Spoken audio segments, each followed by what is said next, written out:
Alrighty, guys. Bobby Roast Beef here with another episode, Jigs and Bigs. I got Who the Fuck is Joe Brown with us. We got a special guest co-host this week, Josh Cotier. You've heard Joe bring him up before. They're in a tournament league together, but he's got a lot to offer to bring to the show, and he's probably going to be a regular that pops in here quite often. So we're going to have him on and have a great conversation. I've got some information for you guys regarding the April scavenger hunt and the currently ongoing May scavenger hunt that just kicked off this week. Happy Cinco de Mayo, everybody. I hope you're having a good one. We've got an amazing FTG today that involves the depletion of an entire species of fish. And no, we're not talking about snakeheads, Joe, but trust me, this is a roller coaster of a ride. An amazing FTG. We've got brand new fish headlines for you. We're going to review our weeks of getting out on the water, and there's a lot to talk about. Josh is going to hook us up with a Just the Tip segment this week. News you can use. And a gear of the week, I'm finally going to talk about that reaction tackle backpack that I've been kind of mentioning here and there over the last few months. You guys don't want to miss it. We got much more good Jigs and Bigs goodness coming up for you. Don't go too far. Grab a cold one, and we'll see you guys in a bit right after this.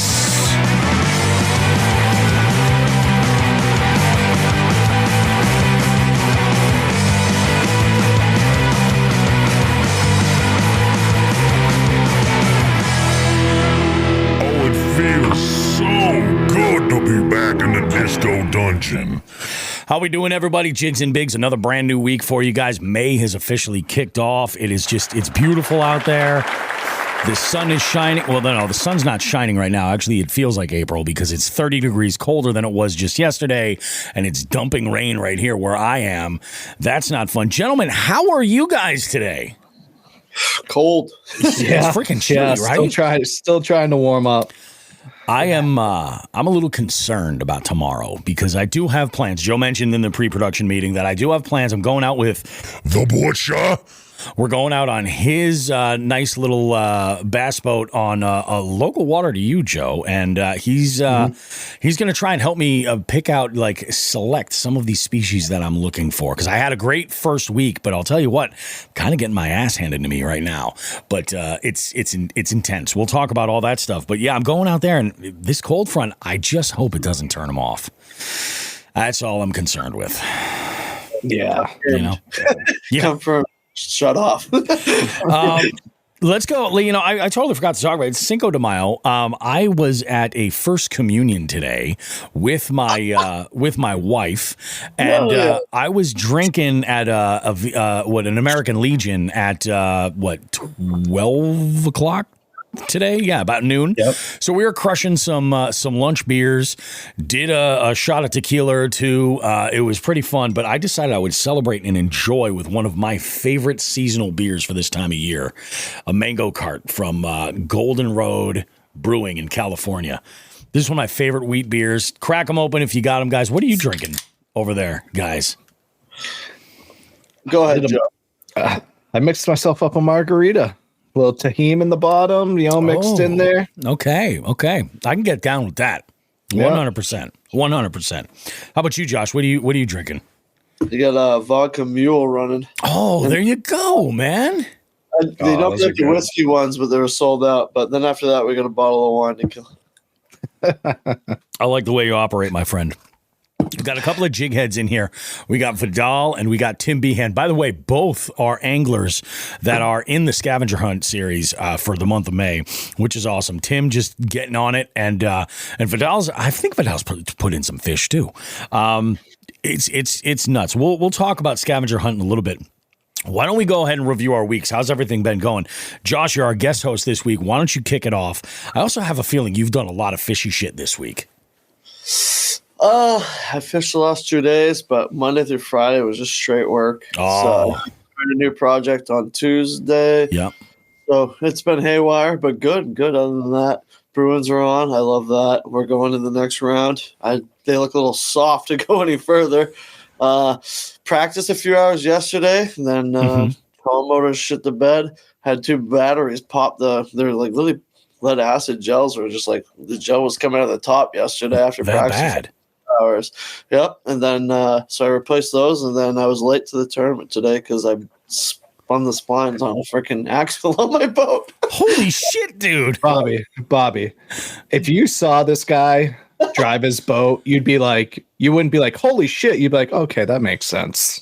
Oh, okay. Well, yeah. I guess it makes sense. That's on my trailer, not my boat. I've never even gotten a speeding ticket in my life in the truck. Well, that's crazy, man. I'm gonna start calling him the Flash after the fucking 2 times I saw him today on the lake. Just like that's it. Yeah. That's it. Fish fast. Get to that next spot, you know? You gotta do what you gotta do. Freaking bananas. Like almost all the way to that bridge. I don't know how they come off. No shit. Yeah. I don't know. Man, that's freaking nuts. How was the tournament today? It was pretty bad overall, Joe. I mean, it took like 15 something to win. I think I don't know exactly where I finished. I had like 10 pounds. Yeah. It was super tough. I got wicked lucky at the end of the day. My buddy clued me in on something. He's a electrician, not one of these bass heads like us. He just fishes.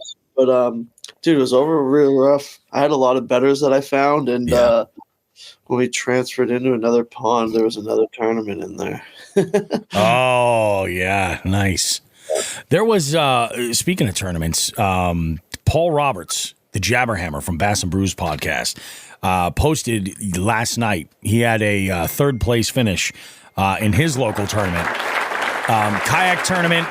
And he was out there, and it was a rough day, but there was also a 60 boat bass boat tournament on the same body of water. So those fish were beat the fuck up. Good definition. Yeah, 100%. Yeah. How about you, Joe? How'd your week go? Yes. Well, I got out a few times. I entered the scavenger hunt this month. Nice. And yes, you did. So I wanted to try to see what I could do there. Yeah. So I went out one day. I went out to a local spot, and I hooked into, I got a crappie. Like, all right, throw that in there. Yep. And then I was tossing the brand new Fish or Die Ned. Oh, yeah. I'm not going to throw the name out. I can't show it yet because it doesn't get released for a few more days. You guys have seen it. Yep. But it's good looking bait. So first cast with that thing the other day, I hook into a 26.5-inch pike. Something like that. It was up there. Yeah, it was a 26.5-inch pike. I hook into that. I getting that in. Fought like a bastard. I didn't know what I had at first. I knew it was. I thought it was just like a decent sized pickerel or whatever, because it wasn't fighting like a bass. But as I'm bringing it in, that's when I was like, oh my god, I'm in the fucking scavenger hunt. Like, I gotta get this thing in the boat. Oh hell yeah! So I have Meg and Emma with me. So then it turns into kind of like an absolute shit show. So I'm trying to stay calm. Meg's on her phone, like doing whatever. Emma's in the back of my boat with like coloring books on the back. I saw that picture, man. That's perfect, dude. So I just say very calmly, I go, Meg, I need you to grab the net. She goes, why? What's wrong? I was like, I have a pike on. It's a decent sized pike. I need to get it in the boat. I was like, I'm going to need your help for this because it was on 8-pound fluoro. You know what I mean? I was like, I got to be cool with this thing because I don't want him to snap me off. And the fact that he didn't was amazing. But yeah, so I finally get him in, and I am not ready to get this thing on the boat whatsoever. Like my board was like in my fucking side gunnel or like in my compartment. I forgot to write down the identifier. Yep. So I actually used the back of one of Emma's coloring books, and I think like a fucking color pencil or something that she had out there to write the identifier. That's thinking on your feet, dude. Yeah. Yep. But I get it on there, and then I fucked up the picture. Yeah, that was fun. We couldn't use it because the bottom lip was not visible.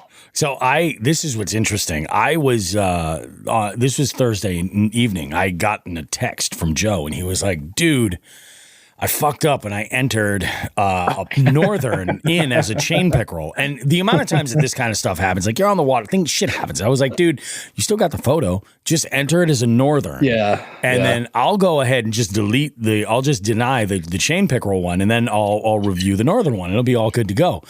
And now, mind you, Josh, you'll appreciate this. I was baked off my fucking tits after work, okay?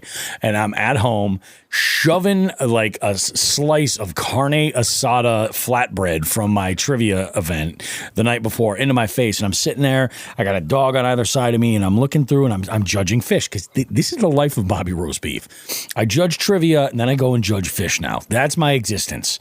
So I'm sitting, and I'm looking, and I'm like, oh, no.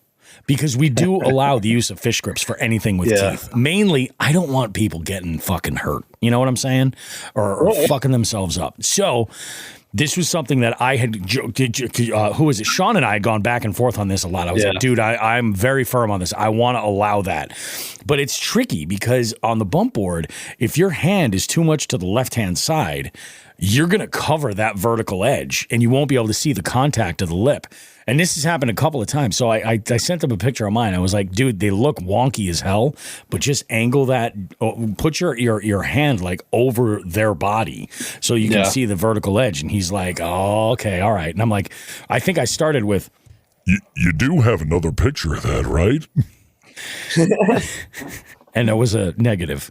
But oh, dude. The thing, so it was funny. So the thing ended up like during that whole thing, this thing had obviously been caught 1,000 times. Oh, yeah. Or something. Because he actually had his bottom lip was actually like split. So when I put the fish grips on him, he actually like they didn't work because his bottom lip was split. And I didn't realize it. And he fucking jumped off. There you go. It's a good fish. Yeah, he's flopping around. He gets into the bottom of the boat, like down, and that's where Meg's sitting. She's in bare feet. She thinks this thing has like the same teeth as a fucking great white shark. So she's like, I thought she was going to jump off the damn boat. She'd bleed if it was a great white if it got to her. Yeah, there's enzymes will thin your blood. The only reason why I friggin' use fish grips is because like 10 years ago, I had one get me real good ice fishing. So they like kind of scare the hell out of me now. Yep. It's smart, man. Yep. And I just put I just kind of gilled him and I just put my fingers too far up and he freaking got me. Oh, yeah. And but so now they like terrify me. Fingers too far up. Yeah, oh yeah. I put them up. I curled it. You know. Yeah. I mean. Oh yeah. Oh, we talked about that, yeah. So I caught that fish. I couldn't believe like the thing that was awesome. That was literally the first cast I made with that new bait. That's cool. I couldn't believe that. Not what I was expecting. I sent Taylor a picture immediately. I was like, dude, literally first cast. He's like, holy shit. Mm-hmm. But yeah, so got that bad boy. Got a couple other fish. I ended up catching. Oh no, that was a few days before that. I ended up catching one on my first like big swim bait fish. So that was kind of cool. That's fucking awesome. Caught a nice bass doing that. Yeah. Because I always like, you know how it is. I throw it like 4 times. I'm like, I'm fucking done with this thing. And I'll throw something else. But yeah. And then I ended up going out to a local place yesterday. Caught a few more fish. Got a smallie. That's about it. Nice. And no, that's not about it. The freaking tournament today. Oh yeah. Tournament was dog shit, horse shit, dog shit. Hated it. Made me want to quit fishing a little bit. How was the wind for you guys out there?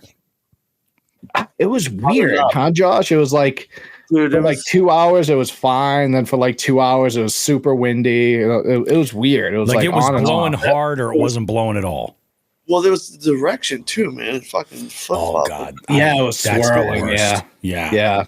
Gonna look at fish and like it was just like yeah. And it wasn't like it went from like south to southeast. It went like from south to north. Like it was complete opposite. They called for straight east, switching to southeast, and then it was just like go fuck yourself. That's the best. It wasn't a hard win by any means, but like in our bass boats, anyways. But like, yeah, I wish there was some more. I think it would have helped me out some more. Yeah, it was. It just, we're getting it. We're in May now, and it's like, we're out there. It's 45 degrees, raining. I'm like, what the fuck is this? Come on. I get a text from Josh. He goes, "I forgot my jacket and bibs. I'm fucked." That's all I got, bro. As it started raining. That blows. Where were you guys? Quabog. Oh, it's a Quabog. Okay. Yeah, it's Quabog. So I poured it into Quemacomposite. Yeah, South Pond. Yep. Yeah, so I'm too afraid to get my boat in there. He's an animal with it. He gets in everywhere with his boat. Yeah. So funny story. So I'm fishing. I'm fishing or like casting, whatever, because I wasn't catching shit. Yeah. But so I'm in a spot and I hear like it's just like Josh's boat's quite a bit faster than mine. He runs a Blazer. They're fucking fast. And you just see him. It's literally like the Flash. It's just like whoa, gone. And it was funny. He's like the dude that I was fishing. The closest guy to me was just like giving him the fucking motherfuck you eyes. It was so funny. I think that's hilarious, man. That's it's like it's such a small fucking lake, dude. It's like if you want to fish on the highway, you're gonna get run over. That's right. That's true. Right. It's true. It's part of it. You know what I mean? Yeah. And, man, that is fucking nuts. Yeah. So that sounds brutal. Yeah. So it was a tough tourney for me. I only weighed in one fish. I got home and I'm talking to Meg. I'm like, fuck this, fuck that, fuck this. And she's like, you're overthinking it. You're constantly overthinking it. She's like, just get out there and fucking fish. Like, just go fish. Like, when we go fishing, just go fishing. You're always catching fish in the just do that in the tournaments. And she's probably right. That's really good advice, man. Settle in. Yep. So the one I did snag, it was like 2 pounds. It was sitting in about 6 feet of water and on the edge of some weeds. Mm-hmm. Grabbed it with a shaky head. There you go. Yeah. Had a couple short strikes on a swim jig, but that's about it. And then I just froze my ass off the rest of the time. Sounds awesome. Yeah. Yep. And then, and then fucking pulling out's a nightmare with that place. And yeah. Fishing there is bad. So I had a freaking week, man. I had one hell of a week. So Monday morning I woke up in New Jersey. Janelle and I packed up camp and I hit the road, and I stopped and I had breakfast that morning. I stopped off at a Wawa. Now, on my last trip when I went down to North Carolina, I'd seen a bunch of Wawas, but my wife and my youngest were on a trip about a month previous to that, and they're like Sheetz is for the win. That's Sheetz right there. They're like, that is the winner. And I was like, I hear a lot of this stuff. Wawa brought the heat, so I decided Monday I was going to throw a poll up on Instagram, just because like anglers that do any kind of traveling, like we pay attention to these details. And I got to tell you, so the results of the poll came in. Wawa won. 69 to 31% of the vote for Wawa. So wrong button, Bobby Roast Beef. Wrong button. So it's just more of a highway deal. Yeah, 100%. Wawa's a town deal. I think Wawa is. So I ate breakfast that morning like I went to my true colors, like a true fat kid. I got a hoagie and a burrito. And I'll say the lesser of the two was the burrito, but the burrito was better than fine, I would say. Like, especially for a gas station, it was better than fine. That hoagie slapped. It was an egg and cheese omelet hoagie with all the Italian cold cuts and hot peppers, and it was out of this world. It slapped. The coffee I made a fallible error in. I should have just gotten a black coffee like I normally would, but there was a suggestion thing for some 0 sugar creme brulee, and it was just all artificial sweetener. I was like, yeah, but I lived with it. It was coffee. It got me where I needed to go. But I'll tell you what, I will do that trip, like that 4 to 6 hour drive on a weekend, like, and send it. I actually was talking with Lockwood. Because now after getting that snakehead, I'm like, I kind of want to catch more. You know, a 24.5-inch snakehead is not a large snakehead, but that fight is amazing. And I had an absolute blast with it. So I was talking with Lockwood, and he was like, come on down. Let's do it. And I was like, you know what? I can make that happen easy.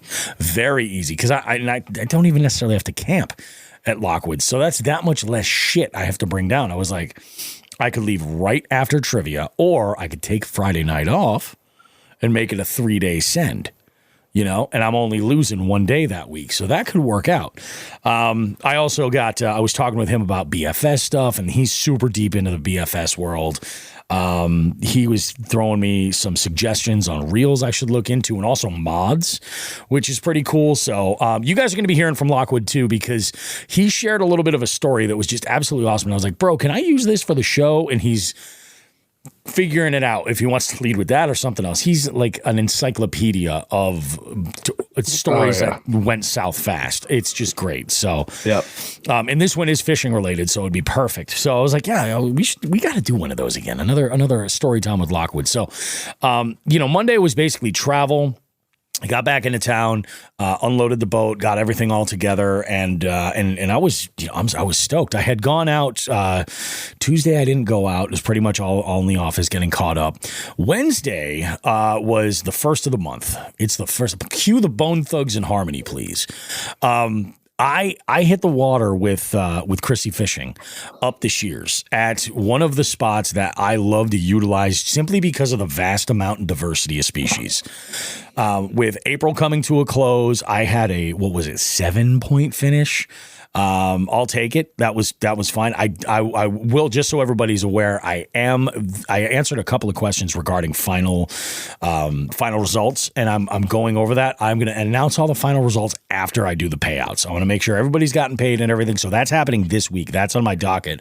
Like right after editing the show, that's coming up next. So you guys are going to get paid out. Everything will be cool. And then on next week's show, we'll announce the winners and then do the first raffle, the one for the April tournament. We got prizes from NACO, Reaction Tackle, Hookset Hoodlums. We've got, I mean, you name it. We've got all kinds of, everybody who's listed on the forum, Abe Lure Lab, Dark Horse Tackle, they're all there. We got great prizes to give away for you guys. You're absolutely going to love it. So that's all coming up next week. Wednesday, I was like, new month, new me, baby. Who's this? And I came out hot on Wednesday. I did 6 species one day. One day. I went out. I was actually running a little bit late.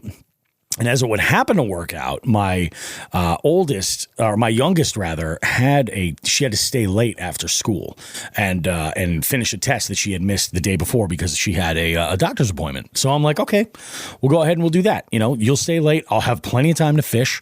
We'll go and we'll send it. I got out on the water, and Chrissy was a little ways ahead of me, and I put on the board a sunfish, a crappie, a rock bass, chain pickerel. I actually caught many chain pickerel that day.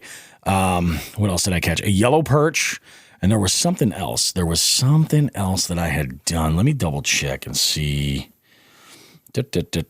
Pickerel, sunfish. No, I have 6 points now. It was 5 points that one day. So I'm like, all right, this is cool. 5 points in, and they're all those species that I kind of scramble for at one point or another. And I was looking to get into them, so we're all set. I was actually, for a day, I was in first place. And then gravy happened. Gravy. I go out on, Thursday I had taken the day to just kind of chill and do some work stuff. I actually had to do some lawn care around the house. Mm-hmm. And I was talking with Sean, and we said, oh, well, let's go back up the Shears and we'll target some pike and some smallmouth, and we'll see if we can't get, something. Now, I haven't caught a bass yet, for this month's tournament. I'm like, this is cool. So I go, yeah, let's go ahead. We'll send it Friday. That sounds awesome. So we go. Thursday, I'm looking forward to it. I'm like, all right, well, cool. We'll go hit the water. I head out on Thursday, and Sean and I went to a spot, and I think between the two of us, we probably caught 7 or 8 pike Sean got the biggest one. I want to say it was like between 22 and 25 inch. The biggest one I put on the board was 19. I caught a couple other small ones. One of them probably would have been pretty close to that 19.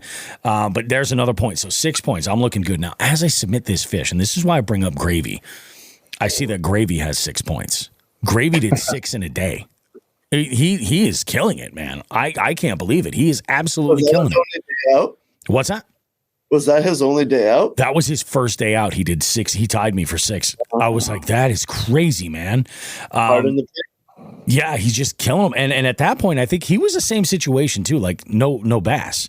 I think he has a largemouth in there now because I think he's at like 8 points right now. But so I'm like, dude, good for you, man. Speaking of Gravy, he posted a picture of I think was it I forget how he won this. It might have been in the raffle for last year's scavenger hunt series or something. I know what you're talking about. He got an A-Bay Lure Lab jerkbait that is painted to look like a freaking heater. It's painted to look like a Marlboro, just with a burning end. It's beautiful. 100? It's the jerkbait's a 110. And it's freaking beautiful. I mean, it looks so good. Even the packaging looks like a Marlboro box. It's so good. Try to find it. He did such a good job on it, man. Chris over at A-Bay just is killing it. He's absolutely killing it. So those pike that I was catching, this is how it was all working out. I went out, looking at the forecast, and at the time, it looked like we had. It looks beautiful, man. Yeah. It's freaking great, right?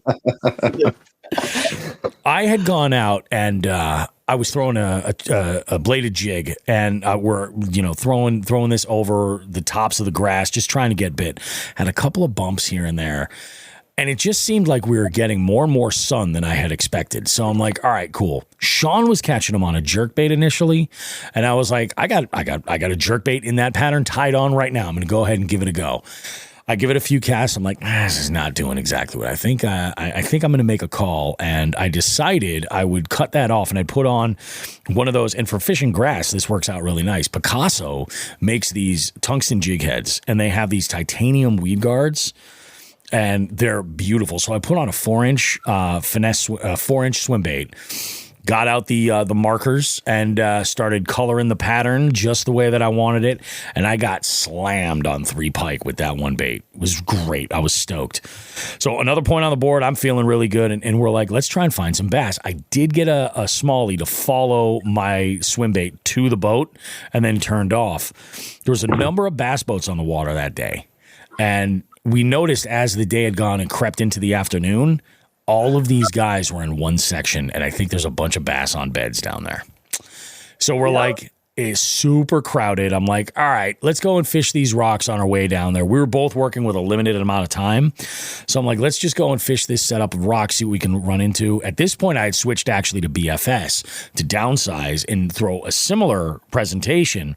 But I was really kind of hoping to either hook into like a trout or happen to get one of these smallies. I've had really good luck in the past this time of year on these rocks. But yeah, I do. I think that there's a lot of bass that are down on beds in this one area, and it was just super crowded down there. It felt like if you looked at it from a distance, it was just like these dudes were playing like musical chairs, You were in the same spot as me today, Bobby. Was I? Yeah, sounds like it. Oh, yeah. All right. I was going to say I was up to shears, but yeah, quite possibly. Like it looked like a lineup of dudes just moving from one spot to the other, just changing spots, bed fishing. I'm like, all right.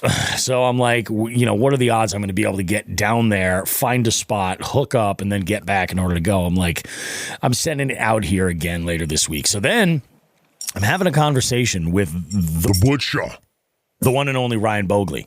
Ryan and I are talking, and he's like, "Oh, I've got some plans coming up for next week." He goes, "You available on Monday?" What's that? Wait, like Ryan Bogley from like who was there today, Joe? He was fished that tournament too. Joe, you're muted, dude. Yeah, you are muted. Oh, Okay, keep going, Bobby. Sorry. I'm just making sure we're on the same page. Oh yeah. So he's like, dude, he's like, I'm going out Monday. I think he's on vacation this week or something. And it's his last day. He's like, it's the last day I'm able to go out during the day on a weekday. Let's go ahead and do it. I was like, sweet. So he and I have plans. We're going to go hit a spot. And that's exactly what I got on my agenda right here is smallmouth, tiger trout, brown trout, actually all the trout. I don't have any of them now. And I'm hoping to be able to hook up there. So I'm going to be throwing a lot of downsized baits and covering some water. But looking at, after this cold front, I'm absolutely going to be prepared with some downsized stuff. Because I have a feeling tomorrow is going to, I don't do well post front. I usually like to give like a day. Spinning rod time. Yeah, that's what I'm saying. Yeah. Spinning gear and BFS. I mean, I think that's the move for the most part. I mean, I'm bringing BFS. BFS is bait finesse system. So essentially, you're not in on the BFS, Josh. No, I hear you say it all the time this year. But I don't know the BFS. So BFS, what it is, it's like finesse bait casters, like.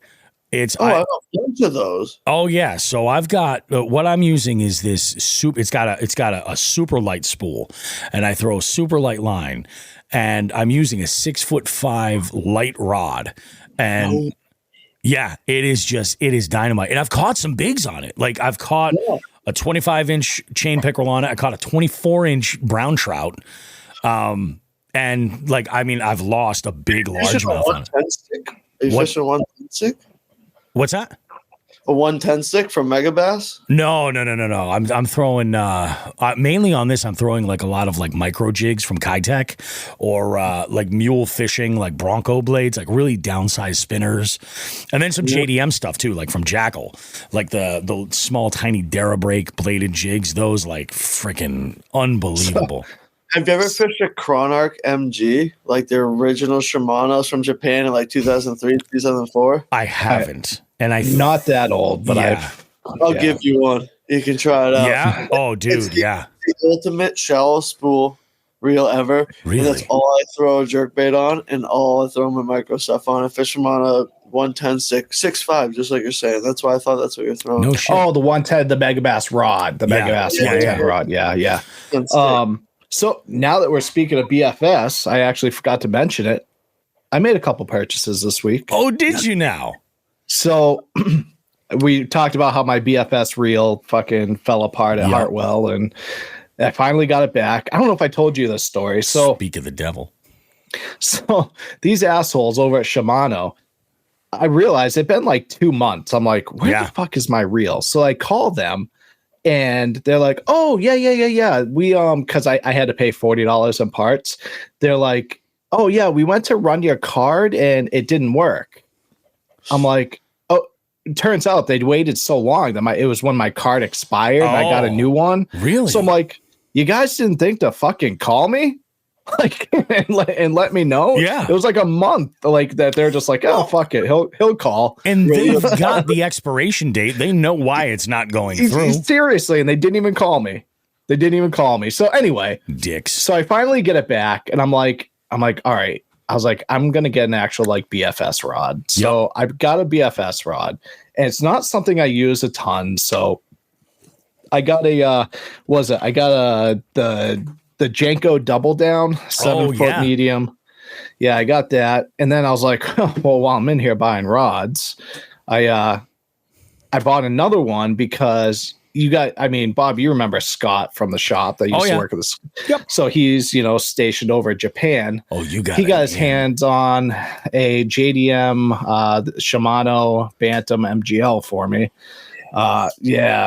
Brand new for a stupid price. Yep. Yeah. What phone number when that happened? So his mom fucking went over and visited, and she brought it back home for me. So I just got to grab it from his mom. Yeah. Yep. So I have that. I just have to go grab it. So I ended up getting a Megabass Levante rod to pair with that one. Because I've never used a Megabass rod. So I was like, all right, I'll start with the Levante, and we'll see how I like it. And what's the power and action on that Levante? It's a 7.5. 7.5 medium heavy. I like all right. Yeah, it's medium heavy. But the Jenko is a 7 foot, and I went with a medium. Yep. I went with medium for that. Gotcha. So I was, and while we're on the BFS subject, I was at trivia on this last Friday, and I was talking with Tim Jakes. Oh, Tim Jakes. He's another one. He had entered in some fish on a non-approved measuring device. So I was like, you didn't think you were going to get this by me, did you? And he was just like, I was rushing, and that was the board that was in the boat. And then he sent me, this is great. He took a marker and he wrote catch on the end of the I think it's a hog trough. The hog trough is the one where you used to have to draw the numbers on, right? Yeah, you used to like have to highlight them. Yeah, because they're like they're all the same color. So he wrote catch on it, and I was on the water, and I didn't respond back. And he goes, "I hope you know I was just kidding." Like I think he thought I was mad at him. I was like, "No, not at all, man." So I saw him that night at trivia, and he's like, "Yeah," he's like, "I did. I got a new BFS." He got the new Tatula. Right? Ooh. Which is beautiful. Like I was before my conversation with Cody, that's where my sort of focus was. I was like, do I even have any? I have my carp rod is a Daiwa rod, but that's the only Daiwa gear I've ever used. And I've heard good things about the Tatula. I have a couple. Yeah. I love them. You know who's a huge Tatula fan? Who's that? Zach and Josh. I know Zach is. Yeah, that's they're big into Daiwa. Yep. Yeah, that's right. That's right. I remember having conversations with them about it before. So I had looked into toying around with that previously. I was like, all right, but Cody's got me thinking of some other stuff that I might want to take a look into and fool around, because I am throwing enough BFS where I see where it makes sense to build a little spectrum within the spectrum of rods, so that way for different stuff I can have it easily accessible if need be. I love the setup I'm using, and it's probably going to stay in the mix for quite a while. I don't know the lifespan on like that Dark Wolf reel, how long I can how long. It's super light. There's barely any metal in it. It's mostly plastic, and it's designed that way so it's so light. You know, it's plastic and carbon fiber, but it's cheap. You know, it's like an $80 reel. I can't believe how well this thing performs. You'll probably be able to hold on to it for a while. A little while. It's not going to be like a one season reel. I highly doubt. No.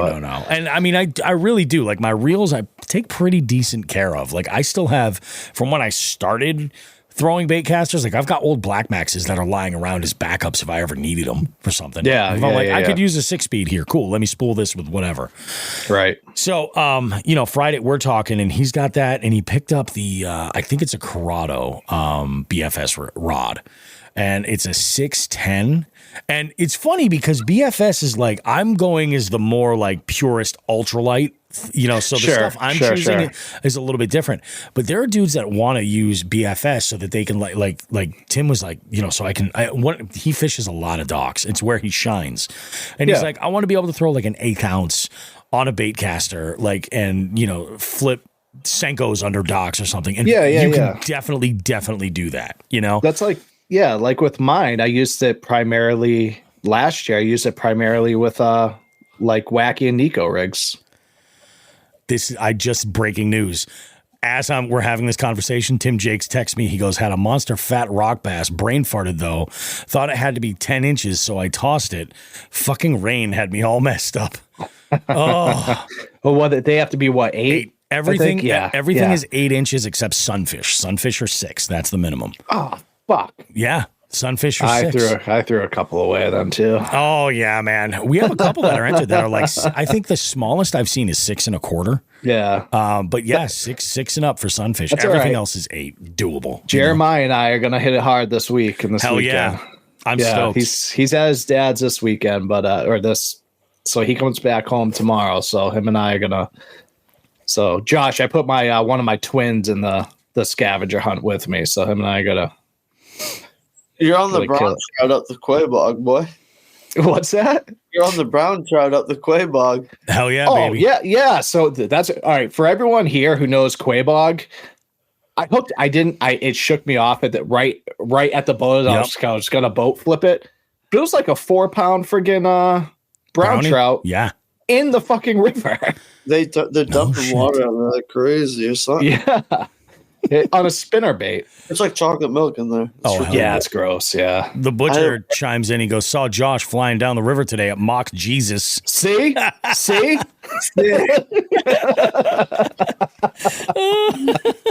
Just only one speed machine. That's what I'm saying. Left and fast. My favorite Josh in the boat story was him and I we were both up near the dam on fucking the Connecticut River. Yeah, up at Barton's, and he likes to like thread the needle at everything. Like, so he barely had any gases in his boat, right? So all the waves are like, yeah, all the waves are crazy. We're going back, and he's like, I know his boat's faster, so he's catching up like real quick. But we're hitting like some big waves, and he like hits one, comes down, and like hits it in a way to where like his gas was so low that like his fucking like fuel pump couldn't even like suck the gas in anymore because of the pumps. Yeah, that's rough. I took Joe's wake over the bow 3 times. The whole up, and I was like, fuck. And I like back to get the gas back and like ran to the front, clicked it in and started. And I just did like 40 on the way back. I got scared, bro. Oh yeah. Dude, it'll rattle you, man. It really will. Yeah. Yeah. Bobby and I hit a good one. It was like 6 guys rafting. Jumped over a guy in a raft. So I didn't get out this weekend at all. Yesterday I had an event at it was a church event. They had me do a game show. It was a blast. The really fun group. They had a good time. And then this morning, like I said in the pre-show meeting, my wife and I were invited to my buddy Paul, who I talk about on the show all the time. His youngest daughter had her first communion. So my wife and I were at the reception day drinking at lunch, and it was pretty interesting. Kind of a wild story. So we got seated at a table with it was pretty much the only English speaking folks I think that were in there, which is interesting. Paul is from Poland, so all of his family, like, you know, it's all Polish. So we were sitting at this one table. Paul comes over to me and he's all kinds of like flustered, like there's something up, and he goes, Hey, dude, do you know anybody that's, you know, because he knows I'm in the event business. Do you know a caterer that can hook it up kind of like now? And I was like, what are you? No, I don't. Not now.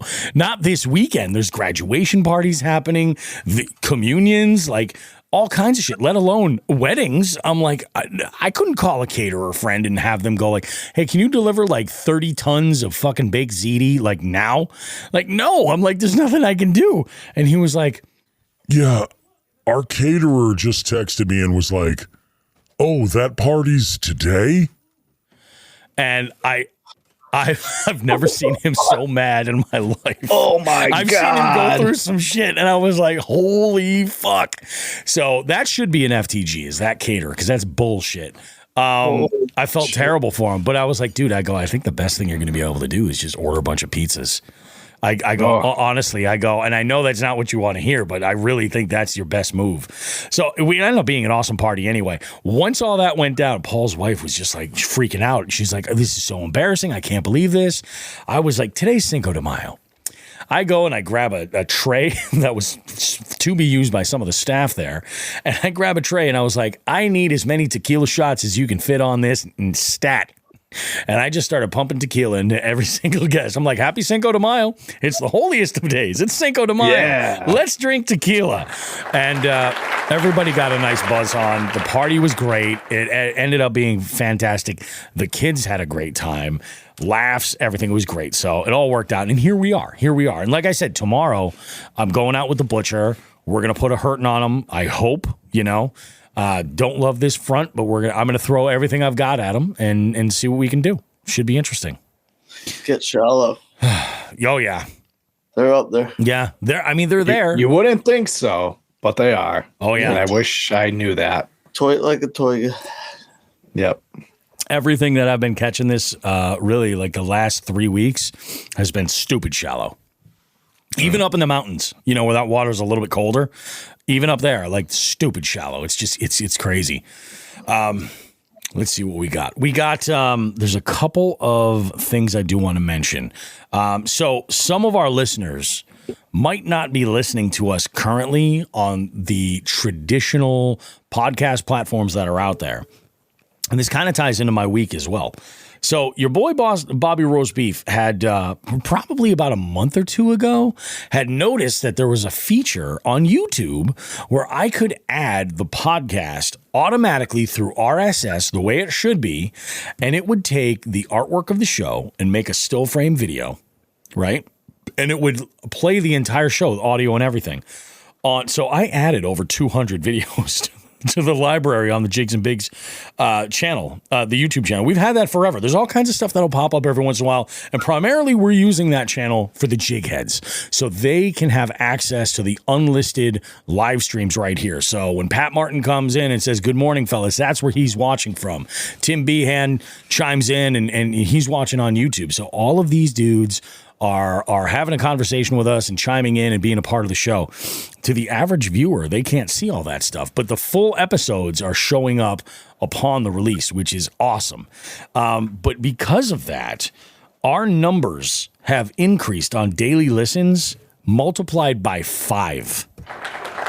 And we have never had this many. I mean, it fluctuates now between like 350 plays to 550 plays based on the day, where usually we're getting about 100 plays a day. Typically, there's bigger days on a release, and then it drifts down a little bit, and then it pops back up. But on average, like we've exploded now over there. So welcome to everybody who is listening to the show over on YouTube. Awesome stuff. I am trying, and Joe and I had a little conversation about this earlier in the week. I am trying to put more effort into the YouTube video content as well. And what I mean by that is this. Previously, I had used that vertical platform, Instagram and TikTok, for these longer format videos. So when I would do a trip to Moosehead, or when I went to Jersey, or when I went to North Carolina, all of this stuff would go up on our Instagram and everything.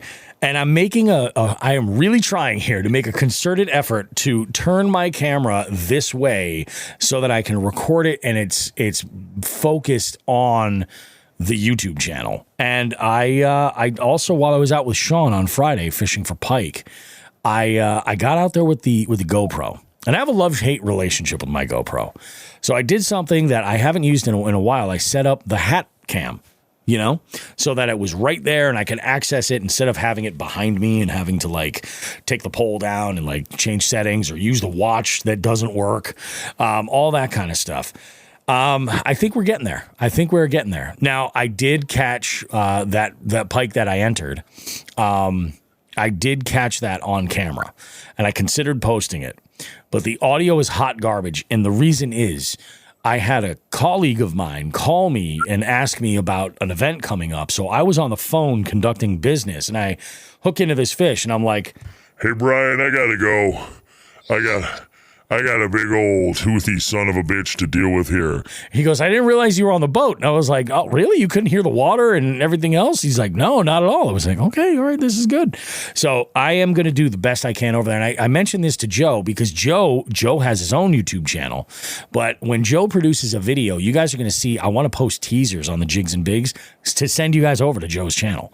And, you know, put some, you know, some kind of cross-pollination there. Same thing. So, yeah, it's just, I'm going to do the best that I can to try to, especially like with the big trips where I'm really kind of sending it, I'm going to try to do more for production to make it a little bit more interesting. Ryan says, "Bring the GoPro tomorrow." Will do. 100%. I'm going to have it with me tomorrow. And I mean, I use the GoPro is just to get that cast to catch so I can capture that. Everything else I've been recording on my phone, and it's been great, you know, I mean, no real issues. It's been fantastic otherwise. So I think that's going to end up happening, but I'm stoked. Ryan, I will be texting you later to coordinate like when we want to leave and all that other stuff. I'm stoked. I still haven't heard if my oldest will be picking up my youngest for me or not. So it looks like I've got until about like 1 o'clock, something like that. I don't know. Do we have anything else that we have to go through? We do have some headlines. We definitely do have some headlines. Let me go and headlines here. Fishing headlines. Yep. Transfer. Are you ready for this, Joe? Let's do it. Let's do it, baby.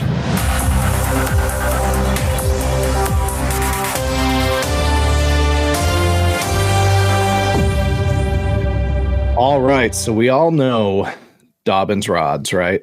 Oh, yeah. Familiar. Very familiar with Dobbins rods. Dobbins rods have been, very popular in the last, I'd say, 4 or 5 years. Yep. I don't, Josh, have you used Dobbins rods or like had your hands on them or anything? Unmuted. Yeah, I have. Yeah. What do you think?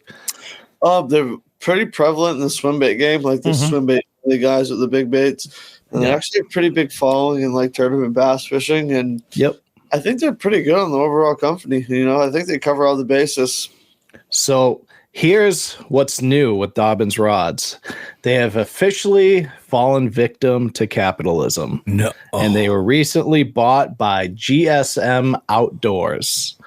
So I don't know if you're familiar with GSM Outdoors, but they are primarily a hunting company. Like I'd say 90% of their companies that they own are hunting based brands. Okay. The fishing brands that they have now are Bill Lewis, Big Bite Baits, Okay. Buka brand, which is kind of the spinoff from, Mike Buka's,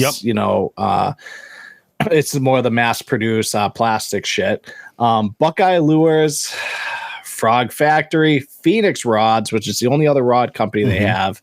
It's a good company. Steel Shad. And then apparently they're the ones that ruined Yamamoto baits. Yep. Oh, really? Yeah. So they are the owners of Yamamoto baits.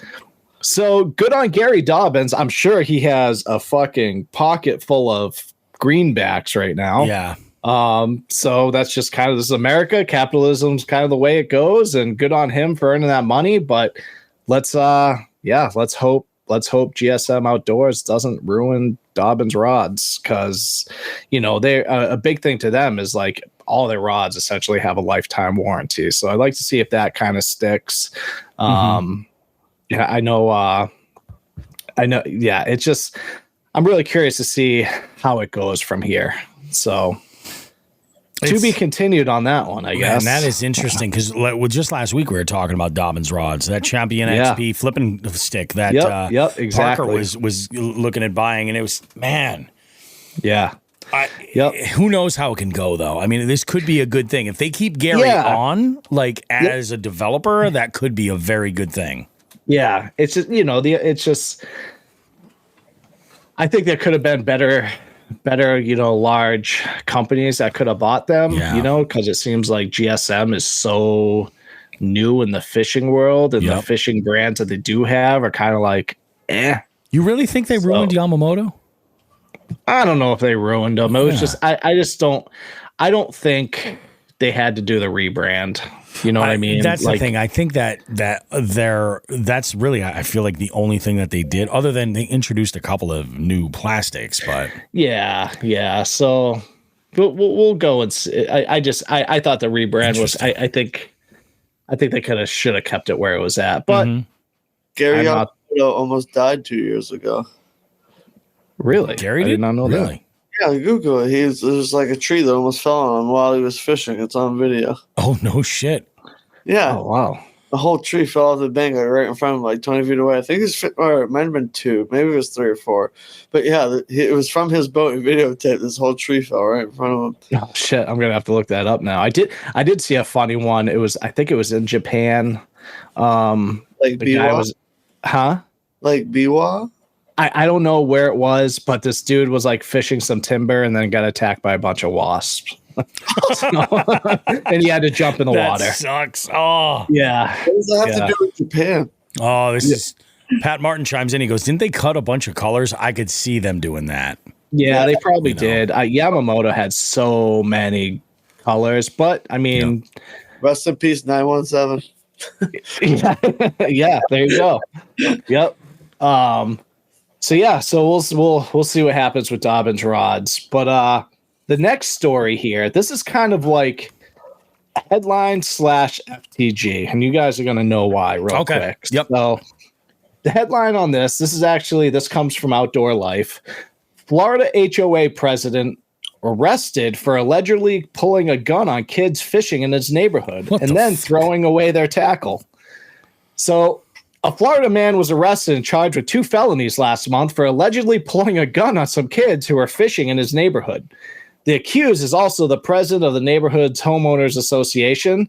Yep. And according to Fox 35 News, an arrest affidavit filed in Brevard County names Kyle Tate of Palm Bay as the individual who was arrested on April 14th. Jesus. According to that document, officers with the Palm Bay Police Department responded to a call from Stillwater Lake Subdivision after 3 young anglers reported that Tate had approached them with a firearm, telling them to get off his property. They also accused Tate of taking their fishing rods, tackle boxes, and cast nets and throwing them into the nearby woods. In addition to the fishing equipment that officers say Tate willfully and maliciously damaged, the victims claim that he also took one of their cell phones and never gave it back. Officers estimated the total value of the damaged fishing equipment at $2,000, which combined with the value of the phone added up to approximately $3,700. This was well over the $750 benchmark for felony grand theft, and officers charged Tate accordingly. He faces an additional felony charge of criminal mischief for allegedly pulling a gun on the juvenile anglers. Tate was taken into custody and booked in the Brevard County Jail. Court records show that he was later released after posting bond. Tate's attorneys have entered a plea of not guilty and is currently awaiting trial. The 3 juvenile victims, oh my God. The 3 juvenile victims were aged 7, 10, and 15, according to Fox 35. And the mother of the 7 and 15-year-old told reporters that her kids had fished the lake before without any issues. The local police department also confirmed in the affidavit that the lake where the incident took place belongs to the subdivision and not Tate. A gun should have never been pulled on them, the mother of the 10-year-old told the Orlando-based news outlet on Thursday. It was startling. They are still super shaken up, knowing that on a daily basis we have to drive by the subdivision where this man lives. And that is it. What do you think of that guy? You got to know your role, man. Like Pat Martin chimes in, he goes, Florida man. Yeah, 100%. No, agree. Yep. Like that's a thing that's real. But I will say, like these people that are involved with these like property management groups or homeowner associations or anything like that, they tend to take themselves a little bit too seriously. They're not cops. Oh, yeah. They're not there to enforce shit. They might have their rules. But their rules don't necessarily stand up in an actual like legal sort of situation. Oh yeah. Yeah. I've seen so many like YouTube videos and shit of these. It's like some of these HOA people, they literally think they're like the judge, jury, and executioner. 100% like they do. Some of this shit. Big time overstep. That's why I the one thing I've told my wife is we will never, ever, ever, ever live in an HOA. Yeah. Ever, ever. Yep. Yeah. Never ever. 100%. Like it is ridiculous. Just the fact that like this dude took it amongst himself to think that, number one, I have to take it to this level to, get. Now it said that the body of water was part of the subdivision, right? Correct. Did it say whether there was no fishing or not? Like it did not say that, nor did it say if those kids lived in that subdivision. Gotcha, because that makes a big difference. If they live there, right, they have access to it and they can do shit like that. I mean, yeah. But all that aside, even if it was private, like all you can do as an HOA or security person or whatever is say, hey, you can't fish here, and then call the cops and let them do what they're supposed to do. Like, I don't understand. Imagine pulling a gun out on a 7-year-old. On a 7-year-old kid. What kind of a piece of shit human are you? Where you're my God, on a fucking 7-year-old. And what kind of dipshit's going to be like, I felt like my life was threatened. Just so they can get away with the bending the laws the way Florida has. Yeah. Oh my God, what a piece of shit. Yeah, fuck I didn't realize the ages till I just read it there. Like, in my mind, I'm thinking like 16, 17. Yeah, no, I was fucking like 7. Yeah. Gonna pull my Glock out on the 7-year-old. Oh my God. A second grade kid. This kid's learning how to multiply. Like, and here you are fucking pulling a gun on him because he's fishing the lake that you think he doesn't have a right to fish. What a piece of shit. Right. Mike Hansen says, if someone pulled a gun on my 7-year-old, he wouldn't make it to trial. I would have gone and had a conversation with him. And, that's the other part of it, too. Like, you got to be smart about these things. You know what I mean? Oh, yeah. Like, you really, really do. Pat Martin says, after seeing those kids leaving Boca Bash dumping, I do reserve some questions about Florida youth these days. But other than the 15-year-old, I don't see them being that much of a problem. Have you guys heard about that dumping story from Florida? So I've seen the video. I haven't read any articles associated with it or anything. Yeah. Boca Inlet's wild. I've driven a boat out there twice. It's fucking insane. That's a show. I love it. Oh my God. Yeah, really. I mean, Florida just in general is just like, it's like there's no rules. There's no, you know what I mean? There's rules, but it's just absolute chaos. They all involve guns, which is all right. It's kind of wild, but I don't carry because I'm a hothead. I'm smart enough to not carry a firearm because I'm the guy that will go from fucking laughing and having a good time to fucking Yosemite Sam fast. To pulling guns on a 7-year-old. To pulling guns on a 7-year-old kid. Fuck you. But that's why I'm smart enough to know. I'm getting older where I'm not as hot-headed as I was when I was younger. So things have kind of changed a little bit, but still there's a reason why I haven't carried so far. And how old are you now? How old am I? Yeah. I'm 46. I'm an old man. Yeah. Oh, great. Yeah. Jesus. I'm an old man. But I've matured enough to where I'm might be a good idea, especially now that I've gotten a little bit more bold with the places where I fish. It might be a good idea to, but it this guy here, I feel like he just wanted to fucking show off his piece. You know what I mean? Yeah, that's what it was. I wish, I'll have to send you the picture of this guy. It's yep, that looks like a guy who would pull a fucking gun on a 7-year-old. Oh yeah. Hold on, let me take a picture here. I'm gonna flip it. There you go. Here's our guy. Oh my God. What? Wow. Wait, that's the guy right there. Yeah, that's his. Fucking elbow that guy to the head. He kind of looks like the Reverend James Baker a little bit. He looks a little bit like Jimmy Baker. Oh, who's Jimmy? I was thinking the dude from the dad from that 70s show. Oh my God, absolutely. Yes. Red. Yeah, he looks like Red. Yes. Oh, holy shit. Oh, no, I'm thinking Jimmy Baker, not Jimmy Baker. Who's that other guy? The guy that used to host the 700 Club. Pat Roberts. Okay. Yeah, that's who I'm thinking. And then Pat comments, he goes, yep, that's a Florida man. There you go, dude. Absolutely right. Yep. So that's what's in the news this week in the world of fishing. Holy shit, man. It's a wild ass world we live in. That's what a drastic couple of stories there. Yeah. You know what I mean? We got it all covered. I wasn't sure which one I wanted to lead with and end with. I think you did it just the right way. Because we're I was a little I wonder what's going to happen with Dobbins rods. How is this going to work out for them? And then I'm like, holy fuck, the kid was 7? You forgot about Dobbins real quick. Oh, you rabbit. Dobbins rods. Yep. Oh my God. Acquisition. That is unreal. Guys, why don't we go ahead? We'll take a short break. All right. And we'll come back. And in our next segment, we got a bunch of stuff for you guys. Josh is going to share a tip in the Just the Tip segment. We got a great FTG that comes over the border, actually. It's international. And then we have, let's see, what do we have? Oh, Gear of the Week. I'm going to talk about a piece of equipment that I've been fooling around with for the last couple of months.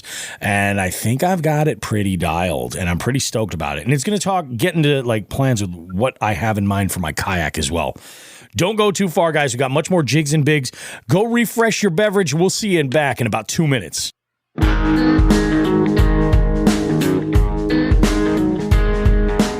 Jigs and Bigs wants to take a moment to say thank you to our partners for helping us continue to push the limits of our fishing adventures and bring you amazing long-form podcast content. We need to thank Dark Horse Tackle, Omnia Fishing, A-Bay Lure, The Bay House, and The Ship Motel. We can't forget about Three Bells Outfitters, Torres Sunglasses, and of course, Reaction Tackle. Be sure to check the description of this podcast for any associated affiliate links or promo codes they've generously provided our listening audience. Again, we cannot thank our partners enough for their support. Please consider supporting them and supporting the show in the same process.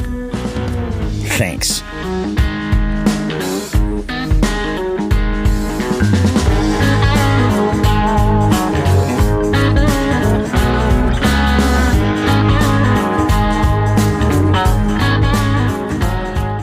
Hey, you. Yeah, you. The one with the impeccable taste in fishing podcasts. Bobby Roast Beef here with a little call to action for all Jigs and Bigs listeners. We're opening up our hotline to you. Now you can call us to sound off about almost anything at 413-324-8519. Want to submit someone for our FTG segment? Call us at 413-324-8519. Care to maybe suggest a topic for Just the Tip or Bait of the Week? Call us at 413-324-8519. Maybe you just want to give us or anyone else a little shout out on the show, or you want to suggest a guest for the beef seat. You guessed it. Call us at 413-324-8519. The Jigs and Bigs hotline is there for you to leave a message with us 24/7. Just call 413-324-8519. Also, you can check that number in the notes of this podcast.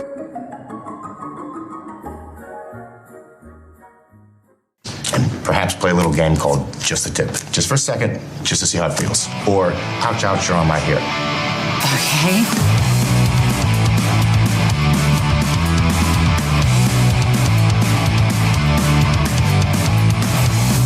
Oh, it's your favorite time.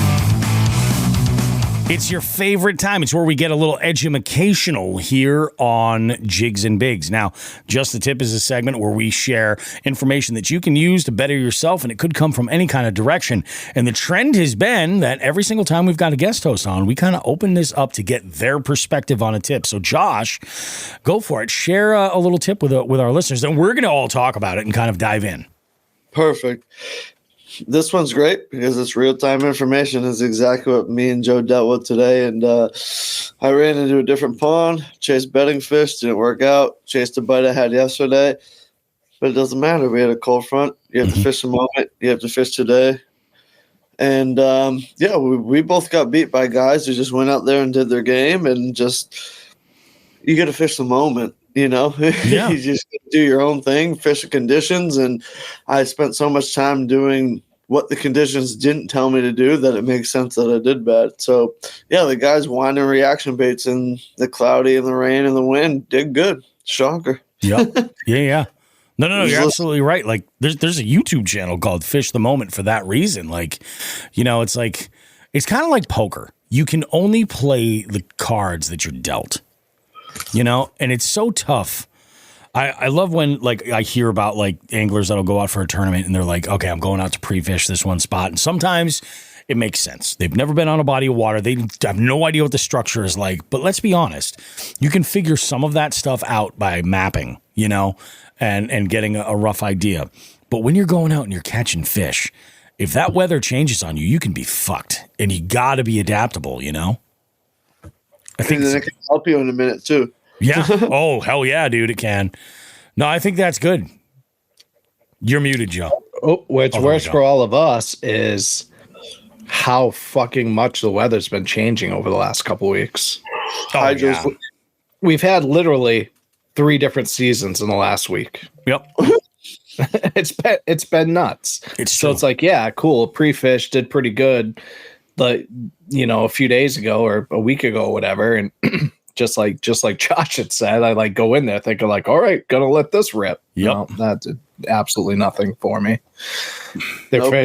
fish weren't there. They're much more shallow, and like in my brain the whole time, I'm like, there's no fucking way they're up that close, and they were. Yeah. They were. After I get to the boat ramp and I hear people talk like, yeah, I was, I got the bedfish. I instantly was just like, fuck. It's crazy. They're wiggling. Mm-hmm. Yep. Yeah. So it's the name of the game, man. You gotta adapt. And I think that's the whole thing. And regardless, if you're just out, like I like to say this all the time, almost everybody, if you look at it, is in a way they're competitive fishing. Almost. And hear me out. I don't mean that there's money on the line necessarily, but if you're a guy that doesn't have a situation like I've got where I get to fish 4 days a week, I can go out, I can adjust my schedule, I can do all kinds of shit. But if you're a dude that's like maximum, I'm getting out 1 day a week on the weekend where everybody's out there, the pressure's at its worst, all this other shit, you're competing with everybody else. If you really want to maximize and catch memorable fish, even if you're just after it just for the relaxation of it, you know what I mean? Like you don't go out there to get skunked, you go out there to catch fish, regardless if you're in a tournament or not. So it's like, in a way, like you've got to be able to be flexible and fish the cards that you've been dealt, whatever those conditions are, and play that favorite. Last week, Joe, you might have noticed, Janelle was busting my chops last week pretty good. Yep. I told her, I was like, look, we got fucking bluebird skies. Like, and she's talking about, I wonder if they're going to be hitting topwater. And I'm like, I'm not saying that they won't, like, cause there's an instance in where she was fishing. There was one water column. It was like a foot deep, 2 feet deep. You know what I mean? And they were up shallow and they were hitting that topwater, that spook she was throwing. But I'm like, I'm not saying that they won't. I'm just saying that it's less likely, Right. Like it's just less likely. And I like to look at it in the terms of what's most likely going to happen here. And sometimes that blows up in my face because I just get too fucking into it. Like, I don't know all the fucking answers either. I'm still figuring this shit out myself. You know what I mean? There's plenty of days where I get my ass handed to me and I'm just like looking back and I'm like, what did I do? I guess I probably should have done this. Like they say, hindsight's 20/20. Yeah, that's it. Mike Hansen just put it pretty good. He said the biggest mistake I make in tournaments is thinking that the bass read a playbook, but at the end of the day, the bass don't give a shit about your plans. Or you. Yeah, or you. Yeah. So you have to, they're not adjusting to us. We have to adjust to them. And it's like, especially up here, every tournament. Yeah. It's like, especially up here in New England, there's constant adjustments. Mm-hmm. Like down south, it's a little like the seasons are a little bit more predictable. Like here, I mean, look, we're in May. We're still in 40-degree weather. You know what I mean? The water is barely touching 60 degrees. I mean, when I got on the water, it was 57, 58 where I was. That's where I'm seeing under 60 in May. So it's we have to adjust. They don't give a fuck. They're not going to adjust for us. They're going to do their thing. I'm hoping that will extend this like spring season a little bit, those lower temps, and let it kind of, before it ramps up too much. Yeah, I was hoping, but I wasn't expecting them to be in on the beds already. Yeah. I was not expecting that. Because like in my mind, I'm like, okay, the water temperature is this. So like, I'm like being all like beep, boop, boop, fucking science shit that I read. I'm like, they're not going to be there yet. No, they were fucking there. Now, they're 69. Yeah. That is true. Yeah, you got fucking one guy was saying how, he saw a bed, there's like one female and one big female and fucking like 10 males in the same. All rolling on it. Yep. Really? The one dude said he caught all his fish off of like 4 different beds all day. That's all. He just fished 4 different beds. That's how he caught his fish. Yep. Now what do you guys think about this? I recently saw a YouTube video about the population of fish. Like, it's never the situation. The premise of this video was it's never the situation where all of the fish are doing this one thing. Like they're going to spawn in phases. And I feel like maybe up north, those phases are a little bit shorter, maybe, so it maybe seems like they're all doing one thing. So the first place I ever saw that in person, Bobby, was down at Hartwell. Because that lake, so like Josh and I were like sitting at Hooters having a beer and some fucking food one night, and we're talking about how like one part of the lake is already turning over, whereas like the other part isn't. Yeah, that's right. I remember you mentioning that. Yeah. Yeah, you know, so like, you know, one part, you know, one aspect of the lake is fishing completely different than like he was fishing a spot. He was he was far away from me. Biggest one's early all the time. Yep. So he's fishing a spot that's completely different from where I was fishing more south. I think he was more north, I was more south or whatever. Yeah. And so our fishing, our conditions and our techniques had to be completely different on the same body of water. On the same body of water, but just based on location. And let me guess, there was there a big difference in depth in those areas?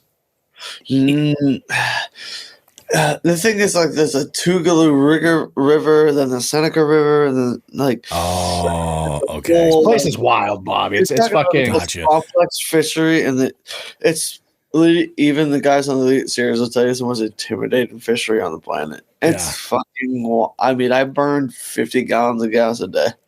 Yeah. Fuck that. Holy shit. Could miss a check by 2 spots. Yeah. I mean, it's one of the spots I went to took me fucking an hour and 15 minutes to get there. Yeah. From the boat ramp. I mean, and that's fucking, it's 60 miles an hour or whatever, you know? It's insane. It's nuts. And like me, I was like Josh he was looking for the big largies. He was looking for those big largies because, you know, he had a little bit more experience down there. I had figured something out with the bigger spots and like 20. I was fishing like 20 feet of water. I was dragging jigs on rocks and 20 feet of water. So. I chased hard. I figured out a pattern too, and then dude, that literally what we were talking about, like the lake turning over. A single creek arm down in the south will turn over at the same time without the whole lake turning over. Whereas in New England, like literally the lake turns over at the same time. Otherwise, you're like outside Champlain or Cayuga, but like. I'd have a whole pocket and they were biting like crazy. And you'd pull in the morning and come up bad, and the water's bubbling because once the water turns, the gases come up from the mud. Yeah, and it looks like it's boiling, and you just already know you fucked up. Yeah, it's wild to see. It's wild. Like I like seeing and he's not kidding. It literally looks like you know when you get like you see what you think is like in your mind, like, oh, there must be a turtle down there because there's like a bunch of bubble. It was just like a bubble spot here, there, just everywhere. The pot, and then you didn't clean it, and then you soaked it. That's what it looks like. Yeah. Oh yeah. That's right. They say a lot of people just say, "Oh yeah, the water looks kind of off, like it's funky," and you're right. It does. It looks like fucking dishwater. Fondue on the surface. Yeah. Yep. That's fucking nasty, man. All right. Well, I'm not going to make you guys wait on this anymore. This is a good one. Fuck that guy.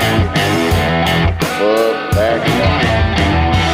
Fuck that guy. Now, this is a good one. This is probably one of my favorite FTGs that's ever actually come in ever. Because this one here, it references past shows. There's some good comedy in here. This is a whole entire bit. Let's go ahead and get to it, guys. This FTG this week is a bit to take in, but enjoy. Hello, everybody. I'm not Bill Dance, and you're listening to Fuck That Guy. Since we've established that Joe is responsible for the entirety of the snakehead invasion in the Northeast, I'd like to tell you a story about the time that I was allegedly responsible for the entirety of the gizzard shad die-off in Lake St. Clair and the Detroit River. So it was early season, just had ice out, and I show up to fish the local canal. Very well-known spot. Everyone grew up fishing there. This canal was cut perpendicular to the river, and the downriver side, I guess, would be the whole length was dock. I had permission to fish there, long-standing permission. And the upriver side of this canal was a row of about 12 houses. So I get walking down to the dock, and this guy comes running out from his house, screaming at me about how I'm not allowed to fish there. I've been killing fish all winter and leaving them on the ice, and now his canal is full of dead fish. So I walk up, I look down, and there they are floating. The whole mess of shad, right? So I explained to this guy that the shad die-off is a normal and natural part of our ecosystem. I explained to him that the canal in which he lived was essentially acting as a back eddy, maybe not sucking in all these fish from the river, but certainly keeping them there. I explained to him that the portion of the canal that he lived on was once 5 to 6 feet deep, and now because of backfill and silt, it was maybe a foot to inches deep with vegetation growing through, therefore holding the fish there. He had no interest in hearing about any of this, starts yelling, "I've already talked to the warden. You guys aren't allowed to fish here. Get the fuck out of here," blah, blah, blah. Now, for context, I still very much struggle with conflict. It is admittedly irrational, but there is no distance in my mind between a disagreement and, say, a full-blown firefight. So I'm already antsed up, ready to throw down with this guy. So this guy continues to insist that I'm an idiot. I don't know what I'm talking about. He's already spoken to the warden, and I can't fish there. My reply was, at that point, bullshit, you're lying, call the cops. So the cop shows up, and I explained to him what was going on, as I've explained or tried to explain here. And he admittedly, and to his credit, was ignorant of a lot of these laws. Again, it is not a police officer's job to know conservation laws. So I have a chat with him, and he ends up calling the ministry. Ministry shows up and proceeds to have a conversation with this guy for about 45 minutes to an hour, I'd say. Comes back to me, says it's taken care of, and it was left at that. I was never called to testify or anything of the sort. So, but I do know that this guy has still never shown his face at the canal again in his backyard. But it goes to say, if you are fishing and you are dead to rights, if you have permission to be there, if you are fishing in open season, if you're using legal tackle, everything's on the up and up, stand your ground, because these people are tyrants, and ultimately it is a federal offense. Harassment of an outdoorsman is a federal offense. It's not something to fuck around with. And when these people are threatened with something of the sort, they tend to back off real quick. So that's that. If it wasn't enough, this guy was selling his house sometime later, and I went to look at it. I was greeted by his dirty underwear in the mudroom, and the house continued to be a fucking pigsty after that. So he also had it evaluated probably about $200,000 overpriced. So yeah, fuck that guy. Love yous. We'll see you soon. Talk to you later. That was none other than the one and only Nick DeShane. And Nick is probably one of the best, the most well-spoken anglers ever. He's a wealth of information. We're actually recording later this month. I think we're on the schedule to record later this month, and it should be really, really great. I love what he had to say there about standing your ground if everything is on the up and up, because there is a lot of ignorance in property owners that don't understand conservation, the natural, the natural life cycle of an ecosystem.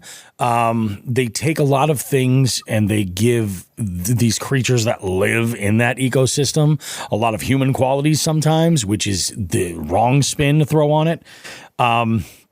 Yeah, I'm all about it. You'll find a lot of ignorance with people who live on bodies of water that will say things and they're just right out of their house. They could be part of an HOA or not. You know, I mean, there's I often find that it's in your best interest to, one, just explain to them as best that you can, you know, and if they're so wrapped up like in their own head, like it sounds like this guy was, like he was just not ready to be educated. You know, lots of times you can't educate these people that are just so ignorant. They're blind to learning anything. Just insist that they call the police. And if they won't do it yourself. It's going to fuck up your day of fishing. Like if it's fire where they are and you can't just leave and go elsewhere and you want to fish that spot, stick up for yourself and call the cops and be as smooth and level of a head as you can possibly have. And then, you know, whatever you do, just like Pat Martin says, don't pull a gun on them. Whatever you do. Lock up. Only if they're 7. Oh, yeah. If it's a 7-year-old, you got the green, and it's in Florida.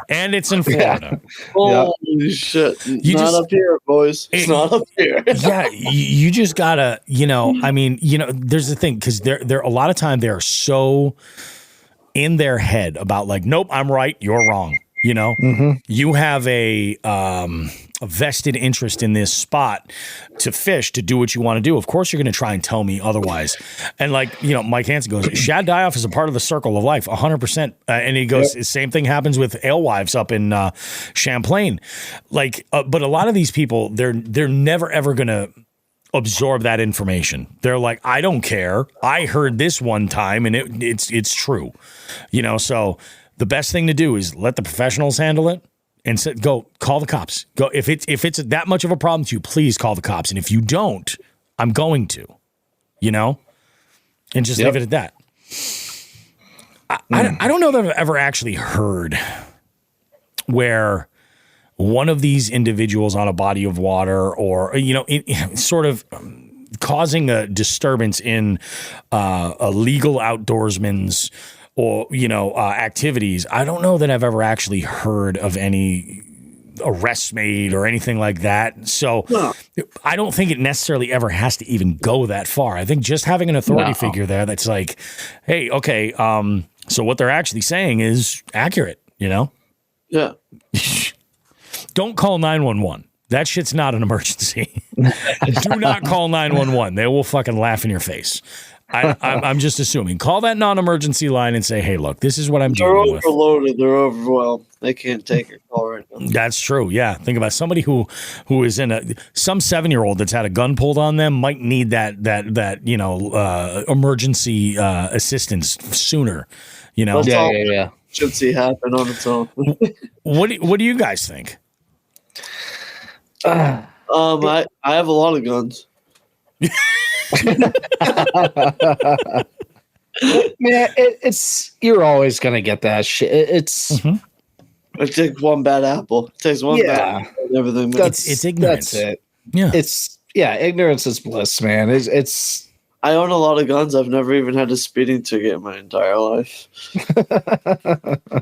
You should have. Mike Hansen says, I had a guy one time tell me that I was ruining his lake because I was recording on GoPros and that everyone was suddenly going to start fishing his lake.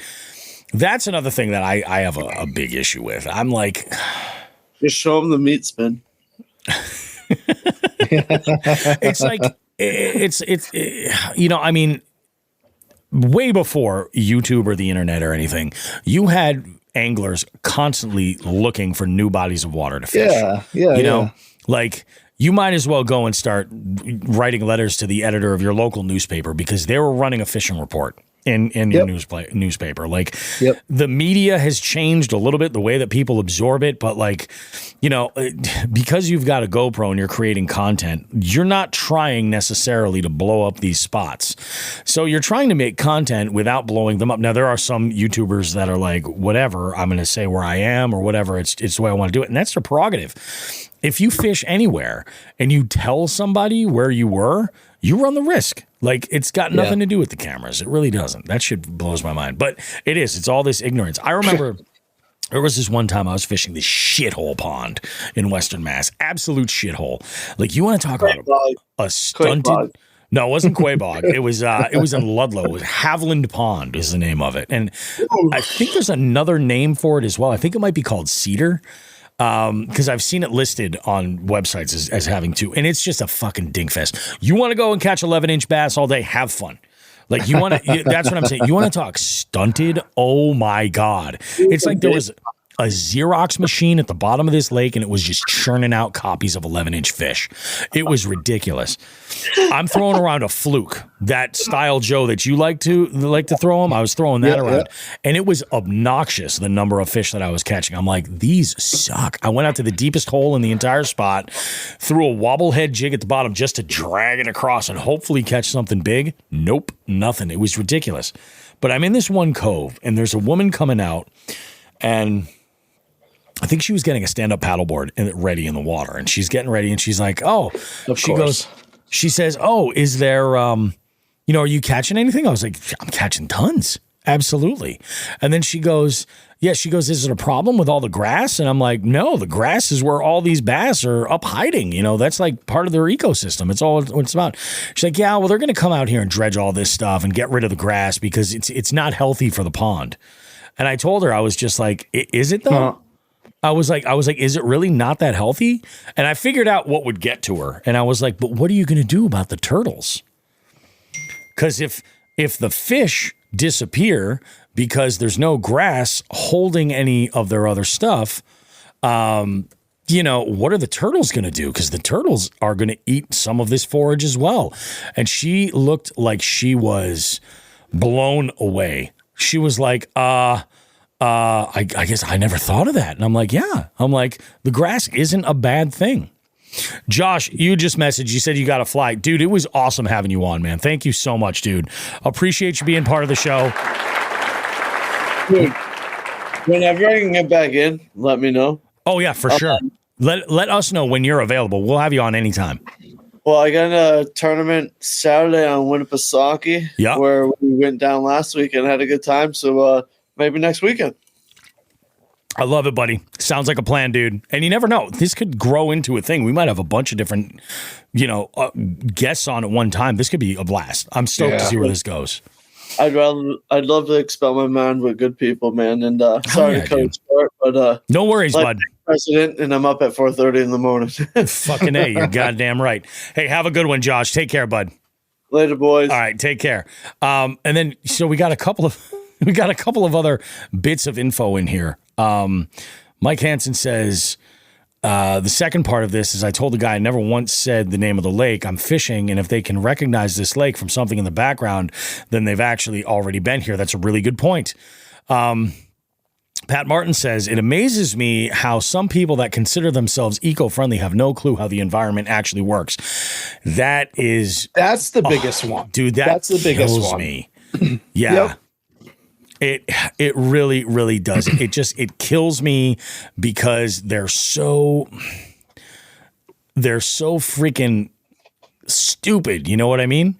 Yeah. It's just, they don't have any idea of what's going on, and they just want to hear themselves talk. You know what I'm saying? Yeah. Won't someone think of the turtles? You're goddamn right. Like, dude, they put up fucking signs, turtle crossing.